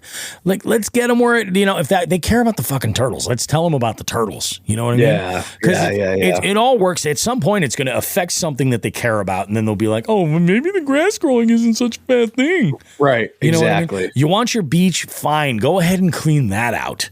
But it's like. Yeah. And you can do that. Like, you can do a section if you don't want to fucking have cool, but it's like have an actual, instead of just calling like these towns and cities, they just call these companies like, oh, just come nuke this lake. Yep. Instead of calling a scientist to be like, okay, what would the effects be if we did this? What is it actual? What are the pros and cons? Like, they don't do that. They're just like, fuck it, I want my lake to be crystal clear. I've heard that Sean the Fisherman has had situations where he's gotten into arguments with people on the association for the lake that he lives on, in the past. Because it's ignorance, Folks are like, I want to live on a lake because it's a beautiful place to live. I don't give a shit that there's actually things that live in there.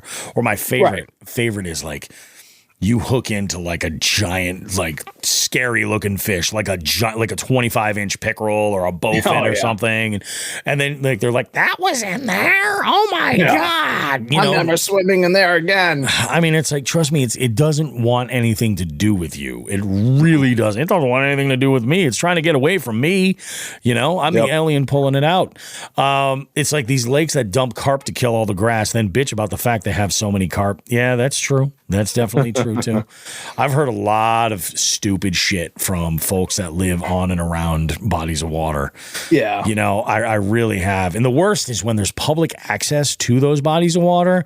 It's like those are the loudest people, I think. When it's a private lake and you don't have everybody going there, you only have derelicts that are like trespassing, going and fishing, like whatever. You want to fuck up that lake, fine. It's not public anyway. But when you've got folks that, are out there going out and they're fishing a body of water. I mean, shit, I was talking with Tim Jakes and he's like, the body of water I was on Friday, he goes, I was there on Thursday. He's like, dude, I think they nuke the weeds. He's like, I really do. And I'm like, I just don't understand why the fuck they do that. I really don't. Yeah, it's something Josh and I should have, because you're familiar with Quabog. You've been on there with me. I know you've been on there. So you know how weedy it is there. Yep. Yeah. Yeah. Not right now. Dude, there's not a fucking weed, grass, anything in sight there. I found, like, literally the fish I caught was in this one patch of fucking like weeds or like just shitty. It wasn't even like good grass or weed. It was just, it's that place is usually grown in pretty solid by now. So I don't know if they did something there. It could be. There was one spot specifically where we were looking for grass and the weed edge it was missing, and I don't know what was going on. Sometimes you notice like when they do nuke it, like there's a weird off color. Or a change in visibility, which can tweak some stuff. So, it always see all the dead like perch and bullhead floating. I will say though that there are instances where some of these lake associations or groups that are, involved in making decisions about a body of water, sometimes they get it right. And they do the right thing. And there's one body of water that I love to fish, and I fish it often. It's not an amazing fishery, but I've caught really big fucking fish there. And I've also caught a lot of different species, and species that people have told me in the past that if you see this species in a body of water, it's a sign that it's actually a very healthy ecosystem, because it's very difficult for these species. I've heard this about rock bass before, and I want to say maybe even crappie might have come up in the conversation. I don't know 100% for sure if that was one of them, but one of the things that I've seen with this body of water, this is where the trout guys hang out. And I was talking to one of these trout guys, and he was like, oh yeah. He's like, oh yeah. I mentioned the bowfin, and he was like, yeah. He's like, if you see him in here, you got to kill him. And I'm like, why? They're native fish. I'm like, and they've been here longer than any other fish. And he goes, oh, well, they added them to control the population of bluegill.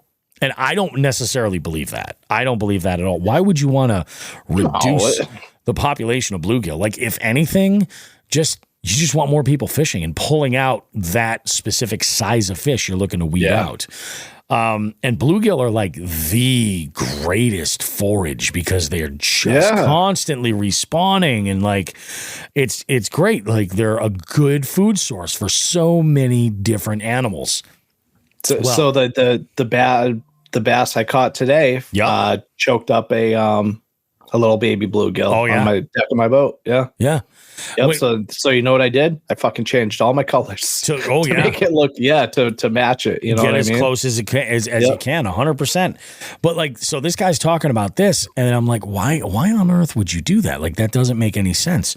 And then but this one body of water, one thing that when I first got really heavily into fishing, I would go and fish this spot, and at least once a year, for about a week or so, there would be a sign saying that there was a toxic algae bloom, and they did not recommend anybody in the water for like 2 days or something like that, and then not to swim in the water for a week, but you could fish after that first couple of days or something like that. And they started doing something over there that I thought was really unique. It was probably like 2 or 3 years ago. I was in my kayak and I'm paddling around, and this is back when I was in the Ascend. I'm paddling around and I get to this one spot and I notice there's this bag. Like, you ever buy like a giant bag of onions or potatoes? Yeah. And it's like a mesh bag. So what they did was they had these bags that were full of barley, and they would put a stake in the shallows, and they'd put like 2 bags there and just let them sit. And what happens is the barley hydrates and then comes out of the bag and then floats on the surface, and it combats that toxic algae bloom. And the first time I saw this, I was like, what the actual fuck are you people thinking? like, how can this be real? This is bullshit. But you know what? They haven't had a toxic algae bloom since they started it. Yeah, Sometimes they get it right. And I think it comes down to the source. Like, if you bring in a scientist and you're like, listen, we want a full, we want to take care of this body of water. We want to do the things that are right so that it's a healthy environment. Right. And you see like shit like that. So like sometimes they get it right, but like a lot of these times they're just like, nope, nuke all the weeds. Go ahead. It worked last year. That's the way we've always done it. That's my favorite. That's my favorite. They did it last year. They'll do it again this year. Yep. We will suffer just like we always do. And just the way it is. And eventually there won't be any it won't be our lifetime, but there won't be any fucking fish for our kids or grandkids. I'm hoping it's our great grandkids. They're like, oh yeah, Pepe roast beef. We're gonna sprinkle his ashes in this pond, and maybe I'll combat the toxic algae bloom. We'll do that. Yep. Me and a bunch of bowfin shit. Okay, let's go ahead and talk gear, guys, because I've been wanting to talk about this for a couple of months. Okay, gearheads, it's time to talk tools.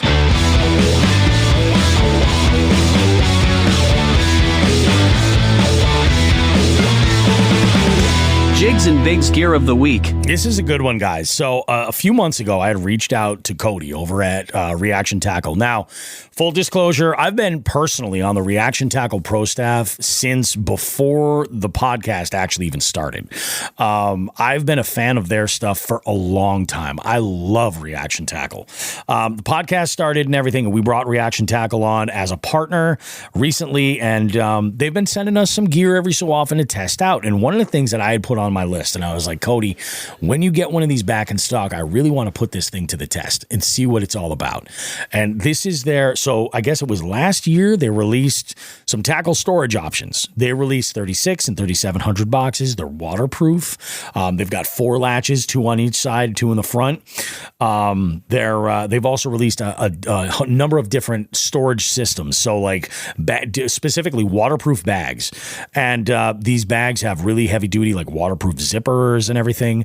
And they have this backpack that's just awesome. And it's that style of backpack where on the bottom level, there's a big zipper panel that you can open up, and it will store 4 standard 3600 boxes. If you're using some slims in there, you could probably fit more than 4. And on top of that, there is a large cavity that's kind of vertical where you have other different storage. And I think most people would store a lot of soft plastics in there, which is awesome. But what's nice is it's got it's actually, I call it the mag draft pocket, because I'm able to put mag drafts perfectly in there. I can put a couple in the cases. I've even got a couple of, what do you call them? Z-Man, the Gobius in there that I just keep loose, as well as spike it markers and things. So it's this one large pocket up on the top. Then there's an even bigger one where my mule fishing BFS ultralight tackle box fits perfect with a spool of leader. So that 4-pound test leader that I like to use on my BFS combo, I leave that one in there. And then there's pockets on either side. Like I've got a spot where I've downsized a terminal tackle box for the shit that I really, really use. And what I've noticed is that what I've been trying to do with the kayak is streamline things a little bit. I had previously, and I've actually, even this year, it's still full of gear. I'm taking way too much tackle out when I fish. 100%. I have this feel-free box that holds several 3,700 size boxes, and I've got so much gear in here, and I've only ever accessed that box on the water one time. And you know what I was going in there for? My terminal box. That was it. And previously I was using a day box. So I would go through that series of boxes and figure out what I wanted to have at easy access right behind me. And I was really good about doing that. The J Manning Nelsey says, in a pocket for jigglers. You're not kidding, my friend. You are not kidding. So I had gotten my hands on this box, on this bag. Now I was really excited about using this tackle bag, and I was hoping that they were going to release a version for 37 boxes. That way I could just easily take what I've got in there. But I realized that would be way too large, and really 36 is work, you know. So here's what I've been doing. I've gone through and I've created like a hard baits box, a shit with skirts box, and a couple others that are in there. And actually, I've ordered some other 3,700 size boxes or 3,600 size boxes from Reaction Tackle, so I can have just those in there, and then toy around with a few others on the side and make swap outs if I need to. You know, depending on the type of fishing that I'm intending for different bodies of water, stuff like that. And it's been working out really, really great. I had used this bag. I started using it when I was, I think, did I have it with me? I did not have it with me in North Carolina. And I probably should have. This would have made things a lot smoother. But I think by the time the April tournament had launched, I had been carrying, actually just before the April tournament, I had been carrying this bag and using it exclusively. Pop the backpack on my back. It's light enough. I mean, I normally traditionally like a sling bag, but I also really like the idea of a backpack that I can take off when I get to a spot, access everything on it, and be able to pop it back on my back when I go to move and everything's good to go. That works for me too. I think a sling bag might still have a place in my arsenal, but maybe for some very specific stuff like wading, shit like that. So I'm using this bag. I've got it all decked out with a bunch of baits for the bodies of water that I'm typically fishing in this area regularly. And it's a wide variety of baits. And what I've been doing is on the back of the kayak, I actually just put it right behind my seat, and I can just grab it, bring it around in front of me, get whatever I need, and then put it right back, and it's good to go. It's got pockets in there where I can keep some tools if I need to. Like I keep a pair of fish grips on there. I have a scale in there, which is, I talked about this when I caught that giant largemouth, that I left that bag behind in my truck, and it sucked. It definitely sucked. It worked out so well. Tomorrow is going to be my first send taking it on somebody else's boat. Now, Joe, you've seen what I've brought before when I would go and fish on somebody's boat. Yeah. I actually would take that feel-free bag off, and that's got like 5 rod holders on it. Right. And that's just, it's a lot. It's a whole lot. And I think with this one backpack, I can be a little bit more effective as far as being organized, getting the tackle that I need, and then figuring it out. I'm obviously going into this with like options, you know, so when I have my hard bait box, I'm going to have, you know, lipless square bills and jerk baits in specific colors with some variety and a couple of them, but I can cover those bases, you know, pretty well. And you know, I think what's ultimately going to happen is I'm going to be ditching the small, like super tiny terminal box, and I'm going to go to a 3,600 size terminal and a 3,700 size terminal to keep in that box. But I think ultimately what I want to do is I want to get a bag that I can put 3,700 size boxes in where it's just the bulk storage. And I want to keep it either in my basement or when I go out in my truck. So if I have to make adjustments, I have the baits there. But I can go and it'll be like more of a staging setup and then an actual usage setup, which sounds like a lot, but I think it works out. So there's a couple of mods that I've been doing to this bag that work out really well. I love in the kayak having those bait binders. I absolutely love them. I have them. I usually store soft plastics in them. I have one that is the medium size. It's from Reaction Tackle as well.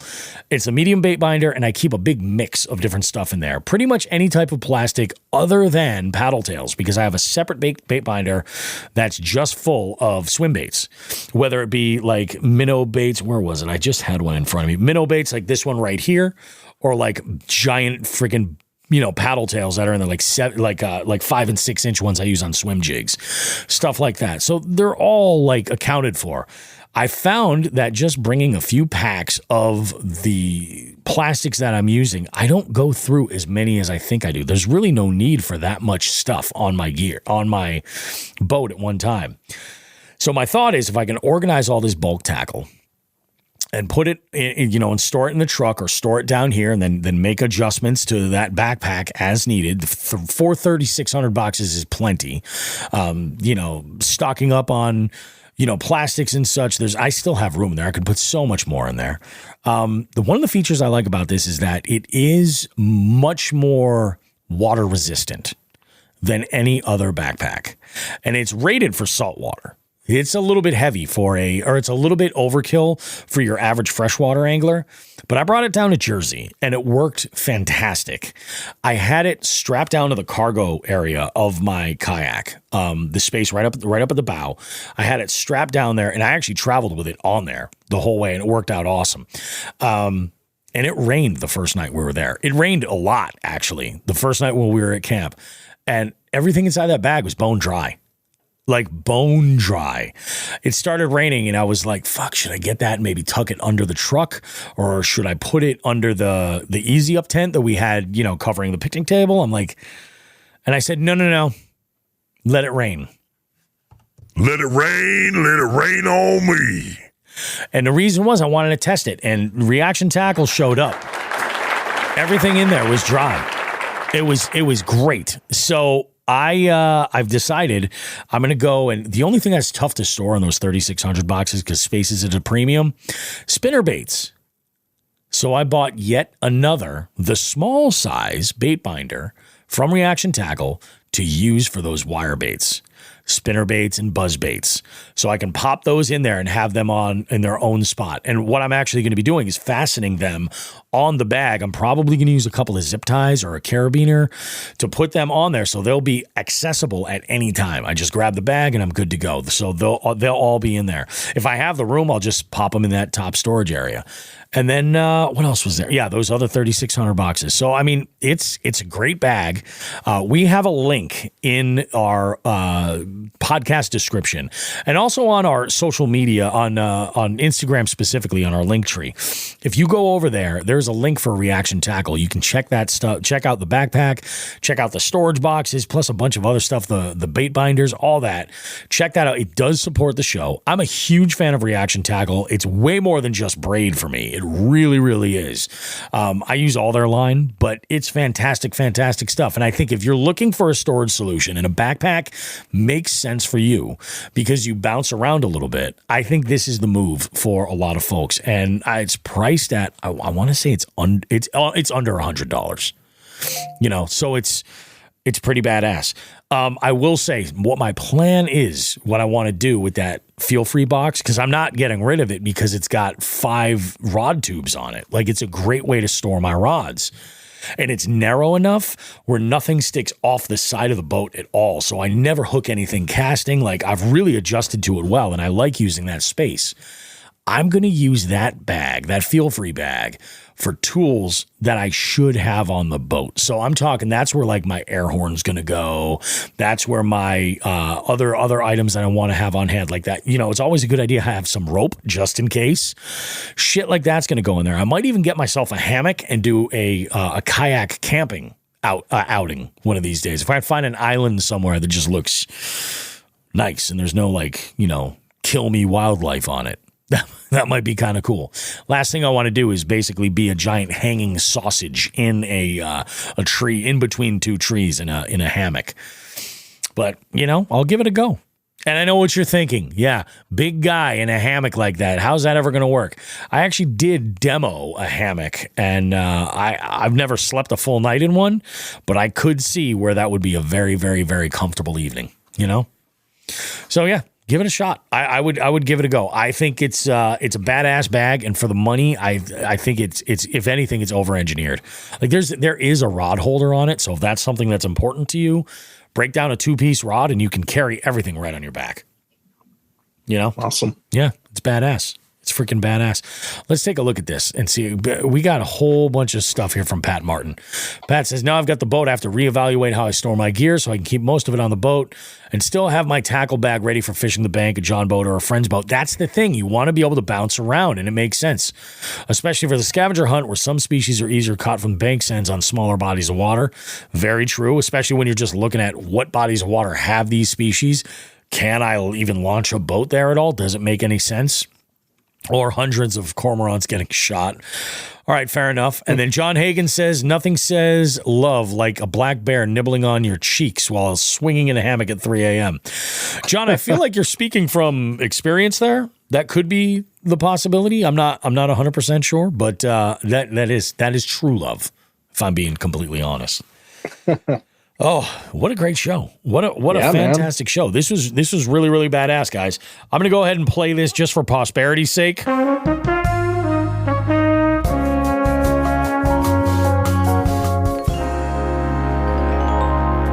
We've reached that time of the show where it's time to wrap some things up, man, and I hope you guys had yourself a good time. I know I had one hell of a time.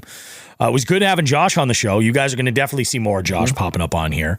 You will also see, I am going to do my best to make and in detail some video stuff with the one and only Butcher tomorrow on his boat.